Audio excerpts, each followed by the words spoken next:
할렐루야, 이현양 목사입니다. 제가 말씀을 좀 나눠보려고 합니다. 누가복음 5장의 31절에서 32절입니다. 제가 읽어보겠습니다. 예수께서 대답하여 가라사대 건강한 자에게는 의원이 쓸데없고 병든 자에게라야 쓸데있나니 내가 의인을 부르러 온 것이 아니요 죄인을 불러 회개시키러 왔노라. 여러분들이 아시는 내용일 겁니다. 레위라는 세리가 있어요. 예수님께서 레위에게 그 마태지요. 그 마태에게 나를 조치라 했습니다. 그리고 그 레위는 자기 집에서 큰 잔치를 했는데 이 세리도 초대했고 그랬습니다. 그러니까 죄인들이 좀 세리의 이미지가 안 좋았죠. 그래서 바리새인과 이제 서기관들이 트집을 잡습니다. 어찌하여 세리와 죄인과 함께 먹고 마시느냐. 이럴 때 예수님께서 대답하신 말씀인데 이 말씀이 참 중요한 의미를 갖고 있습니다. 이 말씀은 비유입니다. 건강한 자에게는 의원이 쓸데없고 병든 자에게라야 쓸데있나니. 보세요. 건강한 자가 나옵니다. 건강한 자. 건강한 자, 그리고 병든 자가 나옵니다. 그리고 의원이 나와요. 건강한 자한테는 의원이 쓸데없고 병든 자에게 의원이 필요하다 이 말이잖아요. 의원. 의원이 뭡니까? 의사. 의원이 누구겠습니까? 말씀을 안 드려도 뭐 여러분 아실 겁니다. 대충이라도. 예수님이겠죠. 예수님이죠. 예수님이 개조가 아니라. 근데 보세요. 이건 비유예요. 뭐가 비유냐? 여기서 보세요. 내가 의인을 부르러 온 것이 아니라 죄인을 불러 회개시키러 왔노라. 이 건강한 자는 마치 의인을 비유로 말하는 겁니다. 그리고 병든 자는 죄인을 말하는 거예요. 죄인. 내가 마치 병든 자에게 의원이 필요하듯이 내가 죄인을 불러서 회개시키러 왔노라. 의원이라는 게 뭡니까? 병든 자를 고치는 사람이죠. 죄인을 고쳐서 회개시키러 왔다라고 말하고 있어요. 이 정도는 아시죠, 여러분? 의인이 천국 가는 사람들을 의인이라고 말합니다. 죄인은 지옥 가는 사람들을 죄인이라고 말해요. 성경에서. 악인이라고도 말하죠. 이거를 악인. 의인과 악인, 의인과 죄인 이렇게 말합니다.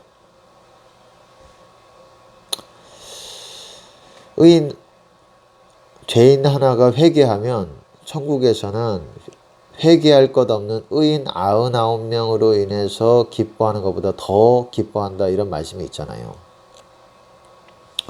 영적으로 건강한 자, 병든 자. 이거는 뭐 그런 얘기지만은 여러분, 죄인이라는 거는 영적으로 병든 사람을 말하는 겁니다. 의인이라는 거는 영적으로 건강한 사람들을 말하는 거예요. 그 예수님이 마치 병든 자를 치유하듯이 죄인이 회개할 때에 영적으로 병든 상태를 고치십니다.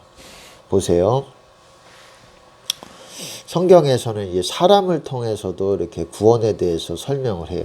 사람을 통해서 구원을 설명합니다. 영적으로 아기 때 태어납니다. 아기같이.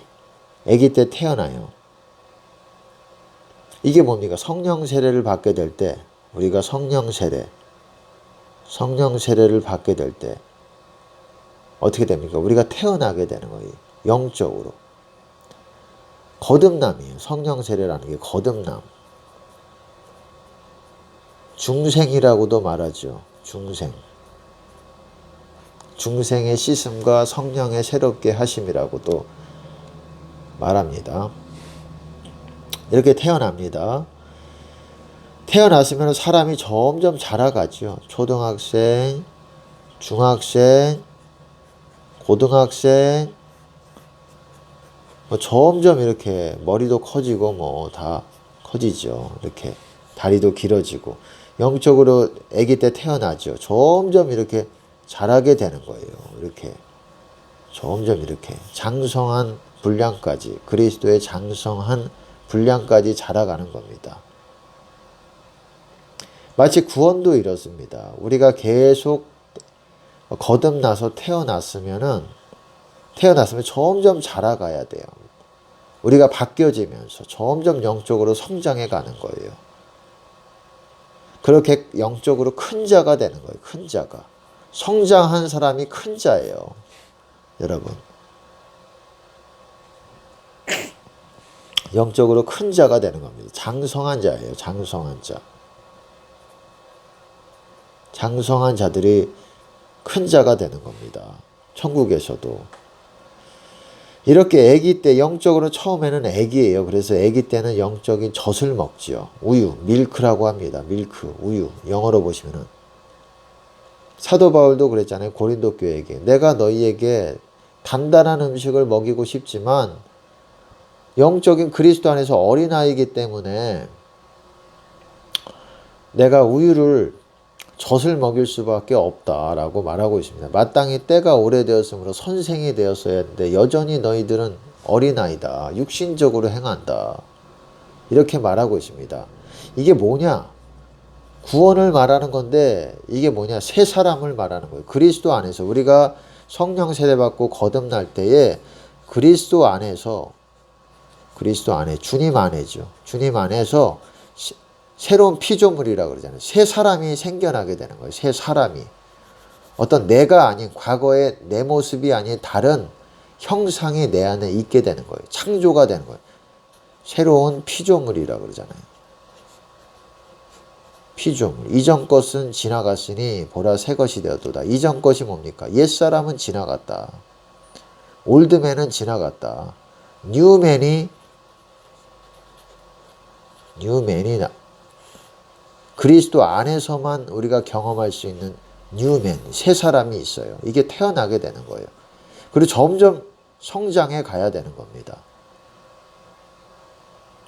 그리고 어떤 단계이든지 간에 깨어 있을 수도 있고 잘 수도 있어요. 자고 있는 상태가 될 수 있어요. 자고 있다는 게 뭡니까? 점점 병 들어간다는 거예요. 영적으로. 어떤 단계에 있든지 장성한 단계에 있어도 영적으로 잘 수가 있어요. 깨어 있을 수가 있고. 깨어 있다는 게 뭡니까? 그리스도 안에 있다는 게 깨어 있는 거예요. 잔다는 게 뭡니까? 그리스도 밖에 사망 권세 안에.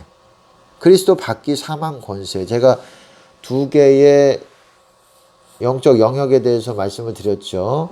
사망 권세, 흑암의 권세, 어둠의 권세, 사탄의 권세, 마귀 권세 이렇게 말이죠. 이 안에가 있고 요 안이 그 안입니다. 요 안에. 그리고 이거 주 안에. 이 중간지대는 뭡니까? 없어요. 중간지대는 없어요. 아무도 중간지대에 거할 수가 없어요.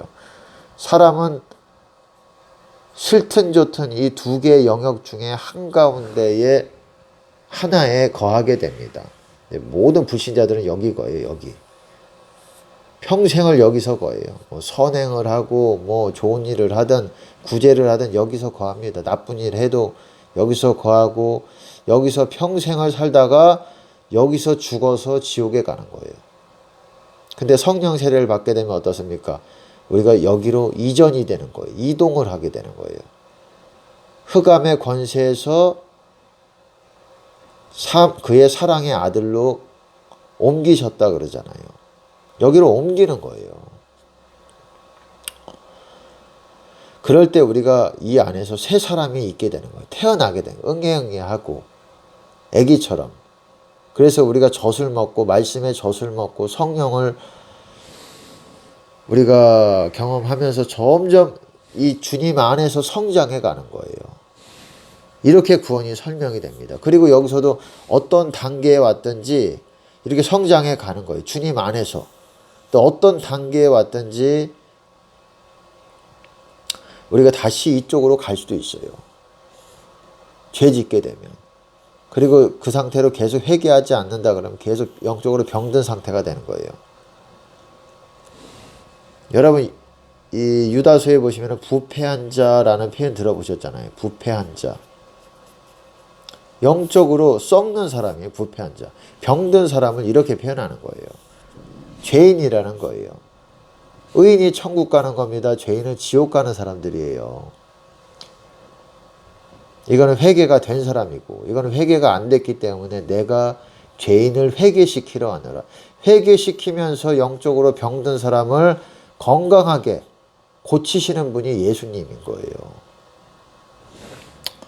이거는 제가 이제 구원의 소재라는, 구원의 속성을 보여주는 소재라는 그런 설교에서 앞으로 이제 이런 사람이라는 것을 통해서 성경의 구원을 말하고 있다는 것을 여러분들이 보여드릴 것입니다.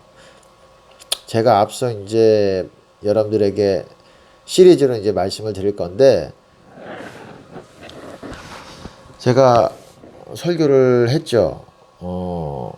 비유가 열리면은 구원의 비밀이 열린다. 여러분, 비유를 알게 되면 구원이 분명하게 보입니다. 예수님께서는 비유로 말씀하셨어요. 비유로 말씀하셨어요. 비유가 보이면은 여러분들이 깨닫게 되면은 구원이 분명하게 보여요.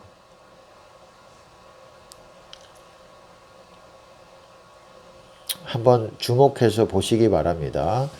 이 사람을 통해서 이렇게 사람이 자라가는 것을 통해서 구원을 설명하고 있는 겁니다. 어떤 단계에 있든지 깨어있을 수도 있고 잘 수도 있어요. 영적으로 죽을 수도 있어요. 장성했다고 우리가 뭐 안일하게 생각하면 안 돼요. 여기서도 우리가 구원을 잃어버릴 수가 있어요. 2단계에 와서도 항상 열심히 우리는 가고 있어야 됩니다. 어디까지 이르렀든지 가야 됩니다. 어쨌든 제가 말씀드리고 싶은 거는 어쨌든 새로운 새 사람이죠. 새 사람이 태어나게 되는 거예요. 성령 세례를 받게 되면. 그리고 점점 자라가는 것인데, 이 사람이기 때문에 이게 병들 수가 있어요. 병들면은 어떻습니까? 죄를 지으면 병들게 되는 거. 어떤 단계에 있든지. 많은 사람들이 이렇게 가지도 못해요. 거의 여기서 태어나자마자 졸다가 그냥 조금 성장했다가 졸다가 이렇게 어떻게 신앙생활 하는지 모르기 때문에 아프다가, 많은 사람들이 성령 세례를 받아도 아픕니다. 성령 세례 받았다는 게 성령을 받았다는 거예요. 아프고 병들어요. 병든다는 게 무슨 말입니까? 주님과 소통이 어려워집니다. 어떤 단계에 있든지 병들 수가 있어요. 주님과 소통이 어려워지면 이 주님 만나기가 쉽지 않아요. 자신을 점검해 봐야 됩니다. 내가 어느 수준까지 이르렀는지를 점검해 봐야 돼요. 그래서 기도해야 됩니다. 여러분이 영적으로 병들어 있는지, 주님을 만나기가 내가 어렵다. 기도해도 잘 만나지 어렵고 주님이 내 안에 계속 거하시는지 모르겠다. 그러면은 병든 지 오래될 수가 있어요. 영적으로 죽어 있을 수가 있어요. 병들다가 죄 한 번 지었다고 병이 들 수는 있지만, 좀 이렇게 놔두면 병들 수 있지만 바로 사망은 아니잖아요. 병든 사람이 사망은 아니잖아요. 이 상태로 가다가 이제 사망하는 거예요. 하지만 이 상태로, 병든 상태로 있는 것도 영적으로 죽은 상태예요. 영적인 사망에 이르는 거랑은 또 다르겠죠. 영적으로 잠자고 있는 상태입니다. 잠자고 있는 상태는 여기 거하고 있는 거예요. 사망. 여기가 주님 안에 있는 상태고, 사망 권세. 여기 있으면 영적으로 다 죽은 사람이에요. 자기를 살펴야 됩니다. 어디까지 이르렀든지 여러분들은 계속 그대로 나아가야 되고, 죄를 지으면 영적인 죄인이 되는 겁니다. 영적으로 병이 들어요. 이 새 사람이라고 할지라도 다시 옛사람으로 가는 겁니다. 옛사람이 뭡니까? 옛사람은 성령 세례 받기 이전에, 거듭나기 이전에 내 원래 모습이에요. 이게 하나님의 형상이고 그리스도 안에서만 존재하는 거예요. 이 형상은, 이 사람들은, 이게 구원입니다. 구원이 자라간다는 것을 보여주고 있는 것입니다. 나중에 이제 비유에 대해서 설명을 드릴 때에 좀 더 자세하게 드릴 수도 있을 것 같습니다. 어떤 그런 부분에서 한번 여러분들이 주목해 보시기 바래요. 제 유튜브 설교를 좀 찾아보시면서 여러분 비유에 대해서 제가 말씀을 드릴 것입니다. 어떻습니까? 제가 미리 말씀을 드렸지만 집, 흰옷, 그리고 등불, 그리고 길, 그리고 생명책. 이 5가지는 굉장히 중요한 소재들이에요. 비유의 소재들입니다. 그리고 이제 이거 사람, 그리고 나무, 그리고 여러 가지가 있어요. 열매, 성장을 보여주는 소재들이 있어요. 예, 오늘은 여기까지 하겠습니다.